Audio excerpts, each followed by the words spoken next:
உங்களோட கிட்னியில் கல் இருக்கா? அப்போ உங்கள் வீட்டில் வளர்க்கக்கூடிய முக்கியமான செடிகளோட லிஸ்ட்டில் இந்த செடியை வந்து சேர்த்துக்கலாங்க. பொதுவாக இந்த செடிகளோட பெயரை ரணகல்லி அப்படின்னு சொல்லிட்டு இருப்பாங்க. இதை காமனாக எல்லாருமே என்ன சொல்லுவாங்க அப்படின்னா, கட்டி போட்டால் குட்டி போடும், ஆங்கிலத்தில் பிரையோஃபில்லம்னு சொல்லிட்டு இருப்பாங்க.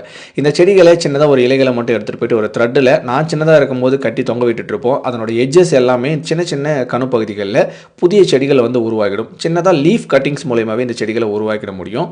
இதில் என்ன அப்படிப்பட்ட ஒரு அற்புத குணங்கள்னு பார்க்க போனால், டெய்லியும் மார்னிங்கில் உடனே ஒரு இலைகளோ இல்லை 2 இலைகளோ கிட்னியில் ஸ்டோன் இருக்கிறவங்க சாப்பிட்டுட்டு வந்தால் அந்த கல்லோட அளவு கரைஞ்சி ஈஸியாக வெளியேறிடும் அப்படின்னு சொல்லியிருந்தாங்க.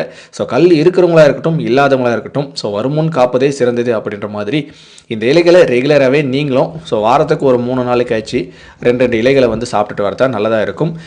நியர்பை நர்சரியில் எங்கேயாவது போனீங்க அப்படின்னா இந்த செடியை கேட்டு வாங்கிட்டு வந்து துளசி செடி, கற்பூரவள்ளி இந்த மாதிரி வளர்க்குற மாதிரி இந்த செடிகளும் உங்களோட லிஸ்ட்டில் வந்து சேர்த்துக்கலாங்க. இன்ஃபர்மேஷன் நல்லா இருந்ததுன்னா ஒரு லைக் போடுங்க.